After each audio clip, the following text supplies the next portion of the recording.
What is going on, guys? Welcome back to the channel. So in today's video, I do actually want to go over a pretty interesting topic. Now, a lot of people are probably going to know right away by looking at the title. They're like, wait a second, we do know the Crew 1 ended. What happened to Drive Club? Well, here's the thing about this, guys. I did not even realize this when playing Drive Club, but if you actually did want to play this game on the PlayStation, you log onto the actual PlayStation Store. It is not even on there. Fun fact, if you type it in, it doesn't show up whatsoever, so the game has been delisted from it, which kind of brought me back to the Crew 1. Now, that game was obviously canceled. The only thing about the differences here, though, is if you do actually own the disc for Drive Club, like if you, for instance, go out and buy one, you actually can play the game even though you don't have any of the DLCs because they locked all of those, or, you can't even add them on because the game's not on the PlayStation. So either way, you're kind of losing there. Even if you buy the disc, you can't play most of the new content on it, which I would say is kind of unfortunate. I did make a video about that. Add the game into the store with, all the add-ons. It can't hurt anything, man. Let people play the game. I don't really know why they're, removing stuff like that, even though people bought it. For example, guys, imagine if you actually bought a game like The Crew 1, and you did put thousands of hours into it, which I do know people talked about this before. After you put all that time in, you then can't even play the game because they close it. The only difference with Drive Club, as I mentioned, is at least you can play it, where to be honest, I do think with the Crew 1, they probably should do that with it. That is going to be one game players spent money on. They bought stuff in there. They bought the DLCs. They put thousands of hours into it. At least some people probably did. And you most likely might want to jump on the game and, revisit that for, that old, nostalgic feeling. That really should not be a problem if you can't just do, an offline patch to it. Am I right? And that's also going to hurt the reputation of Ubisoft doing something like that, because now we are also worrying about something like the Crew 2 being, well, that game's going to be shut down. Why should I play it? Then we have something like the Crew Motorfest where players are looking at it going, wait, this game's also going to shut down. So why am I going to put a lot of time into it? And at this point, though, I can't even get mad at somebody for wanting to think that, because if you are putting all that time into the game, you do know it is probably going to follow suit of that older game that the company did end up making, to where it will end up being shut down. For example, in the Crew 2, I think that game might end up closing in, what, maybe 2029 or something like that? Or a little before that, and then they're most likely going to work on Motorfest, hopefully. Which I would say at this point is probably going to be a big no. Let's be real, Motorfest is probably not going to last to 2028 or even 2027, but that's going to be an entire different video I'm most likely going to make talking about it.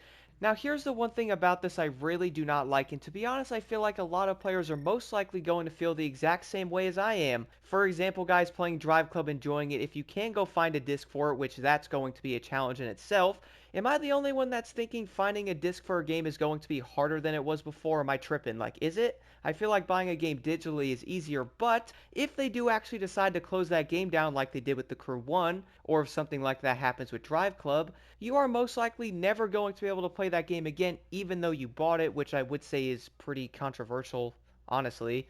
But the thing about this, though, is at least with Drive Club, you can play the game, even though you can't do any of the DLCs in it, whereas the Crew 1, you obviously can't play the game at all. Whereas they probably should have, an offline patch for it that everybody wants. That way people can actually play it. One thing I worry about with this, though, guys, is yes, I am playing Drive Club at the moment. No players can actually get this game from the current PlayStation Store. If you actually want the game, you probably have to find it online somewhere, or hopefully a local GameStop may have it. Maybe. I doubt Best Buy is going to be carrying this game. Yeah, I doubt that, because the game's going to be 9 years old. So if you do actually get your hands on it, you can play through most of the main single player of it. Even though you can't ride the motorcycles, you can't do any of the main DLCs in the game, which there's a lot of them. So I would say it's going to be good, but also terrible. One thing that also concerns me, guys, do you think other games are going to follow suit of what the Crew 1 did, and similar to what Drive Club did? Now, don't get me wrong, I do know Drive Club had, the entire studio close, or, the employees went to, other game development studios and stuff like that. I get it. They also closed down the entire multiplayer of the game, so it's just single player, which is also probably why having a single player and multiplayer game is a better way to do it. That way, if something like that did happen, they're like, alright, kill the servers, but keep the single player active. Maybe add all the DLCs into the game if it's a single player, instead of making me not be able to get them. That frustrates me, man. But on top of that, though, a lot of players might look at this and go, man, if Ubisoft is doing this with the Crew 1, are other games going to do it? To be honest, guys, I've been thinking the exact same thing. Will other games follow what the Crew 1 did? I have a few different opinions about this. Number one, I would say they won't. Now, hear me out for a second. We all do know a lot of companies are most likely looking at the Crew 1 right now going, yeah, guys, let's not do that. That is not something we should be doing to our player base. Look how many people are negative about this. No one likes it. No one wants this. We probably shouldn't do it to our game. Let's go, like, make it, design it, or, do something with the game to where it is going to have an offline patch when it's finished. That way, at least when the game is finally done, we can, like, release that for it. Then, players can jump on and play the game whenever instead of completely taking the game away from people.